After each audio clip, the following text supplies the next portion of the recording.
don't make this mistake when you buy your first modifier. We're going to take a look at a square softbox, a round softbox, and an umbrella. Which one is best for you? Don't waste your money. Buy the right thing the first time. Let's get started and see what we can do. I got Jen Lee here with us. We're going to take a look at these 3 modifiers and understand the quality of light and the cost and what's best for your first purchase. So the first question we need to answer is, why do you need a modifier? Let's take a look at an image without a modifier. Just a 7-inch reflector.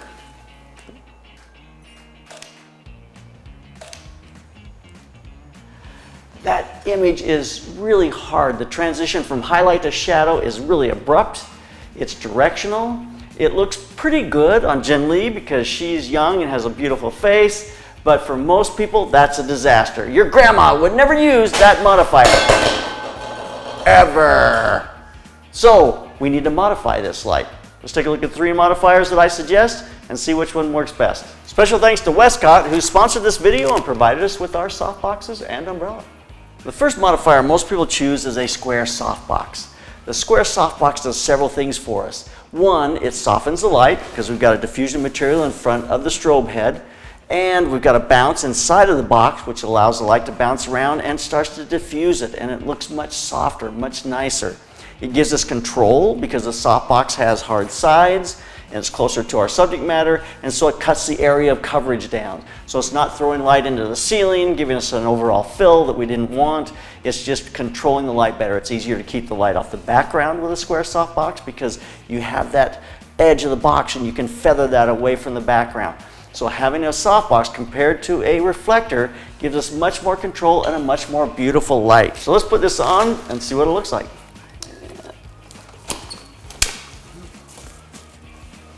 So I'm going to raise my exposure by a half a stop at least, maybe just a little more than that. Because with that softbox going on there, I'm going to lose exposure. So I'm going to go about 7/10 of a stop. Let's take an image there and let's take a look at those two compared to each other.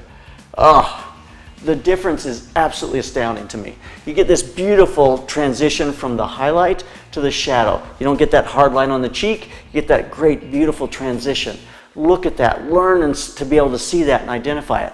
What's interesting is we've got this box vertical. What happens if we throw it horizontal? Move it slightly towards the camera,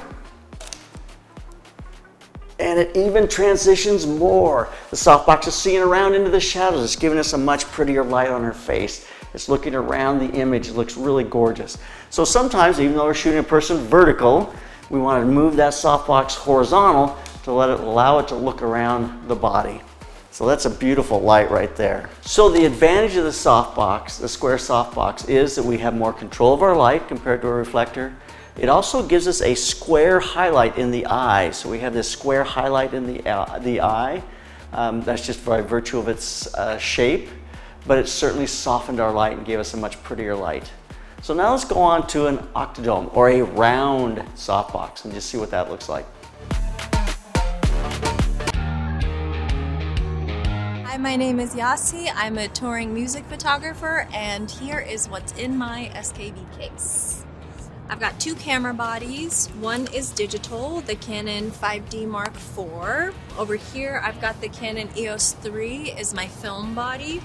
And I keep my lenses all over here, the 70-200, the 35, the 85, and the 16-35. I've got a whole stack of batteries over here. I've got my big flash, the 600. Got a little backup flash just in case. Very, very, very important are my fitted earplugs. Also very important are my snacks. Don't forget your charger and your cards. That's literally it. So yeah, that's what's in my SKB case.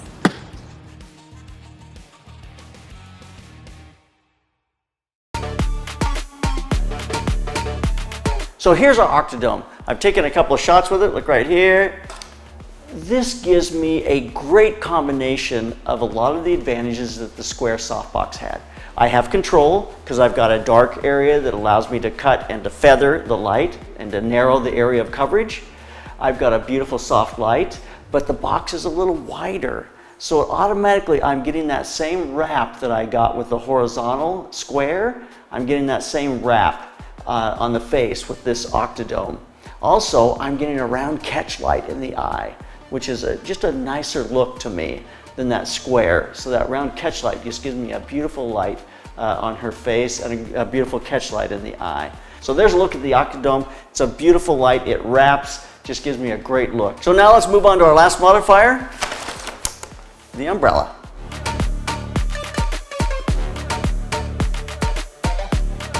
So I'm going to put the small 5-inch reflector on. That allows me to keep the area of coverage inside the umbrella, not bouncing out into the ceiling and around the room. That's going to help keep control with this umbrella. But I'm going to do this as a shoot through. I'm going to shoot through the umbrella because it's a beautiful look. So looking right here, I see that light is pretty much in the umbrella. So is this a mistake most people make? They buy an umbrella, or is it the softbox? Let's keep going and see. So here's our image with that umbrella. Let's compare that to the softbox. They have a very similar look. You get that round catch light in the eye. You get a nice kind of soft light that transitions. It's round, it's bigger, so it's going to transition around like the horizontal softbox did and gives us a beautiful light on the face. So there's the shoot-through umbrella. It gives us a lot of the advantages of the round softbox in that we see the light around her face. It gives us a beautiful round kind of catch light in the eye, but it's a diffused catch light. It's not as hard. It kind of diffuses out on the edges. So it's a really beautiful look. It's not near as round and defined as either the square softbox or the round softbox. It just gives us a beautiful soft light, soft kind of round look in the eye. It does, in this case, because it's a shoot through, it bounces light everywhere. We're bouncing light back into the room behind it. We're bouncing light into the ceiling. I'm far enough away from those that it's not giving me a lot of fill, but it is giving me some. So it's going to give us more fill than we got with the softbox. So you have less control because it's giving you bounce light everywhere. Now you can turn this around. You can put the black cover on it and you can shoot with a bounce light. It's not as soft. It's not as pretty. But it gives you more control. You don't have light bouncing around the room so much. Let's take a look at that really fast. So this is pretty easy. It's just little caps that go on to the umbrella and give us a black kind of back, which allows us to have more control because the light's not going to pass through it. It's not going to bounce around the room quite so much. And it's also going to give us a little more directional light as we bounce than what we got shooting through it. I find it to be not quite as soft and it's pretty, but let's just take a look and see what we got.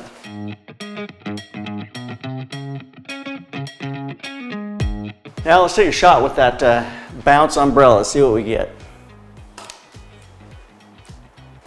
The first thing is it's not near as efficient. I've lost a lot of light in that bounce because it's having to bounce and then send the light back. So I'm going to have to up my exposure by probably at least a half a stop. And you see when you look at the image, you see the transition. The transition from highlight to shadow is looking much closer to a reflector than it did to the other soft boxes that we had. So I feel like this use of an umbrella just as a bounce with a hard light on, with the cover on the back of it, really gives us a harder looking light. It's not near as pretty. But shooting through it gives us a beautiful light that looks very similar to that round Octa-dome or round softbox.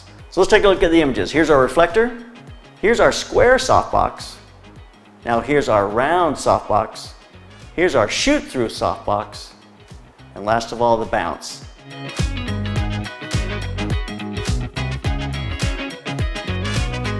Let's get rid of the reflector and the bounce, and let's just take a look at those three. Square, round softbox, and umbrella. Take a look at the quality of light of each one of those. Which one do you like the best? Which one do you think looks the best? Leave us some comments below. Let us know what you think is best of these three. And now I'm going to wrap it up and tell you the mistake most people make. So let's wrap this up. Most people buy for the first purchase a square softbox. It's just a common thing that most people buy. Unless you're doing product stuff in studio, you don't need a square softbox. If you're doing people things, outdoors, you're gonna want some kind of a round light source, I believe. It gives you a beautiful catch light in the eye, it's broader, so it gives you a better wrap around the person. So I think any kind of an Octa-dome, this is a 36-inch Octa-dome, is fabulous. The Octa-dome gives you control, it gives you the ability to keep the light from bouncing around the set, and it gives you a really soft, beautiful light on the face. The unsung hero in lighting is an umbrella. It's a beautiful light. That shoot-through umbrella just gives you a gorgeous wrap. And it's the cheapest solution here by far. You can get into a nice modifier for under 50 bucks and give you a beautiful light on the person's face. So I think the biggest mistake most people make is they probably spend more money than they need. But I guarantee you, even if you buy a shoot-through umbrella, you're eventually going to want some kind of a round Octa-dome to take out on location. This is my go-to, this is what I use all the time, but if you can't afford it, that shoot-through umbrella gives you a beautiful light, and then go to that Octa-dome. Don't buy a square softbox unless you're doing products. That's my recommendation. So if you don't agree with me, then you probably don't know what you're doing. So keep those cameras rolling and keep on clicking.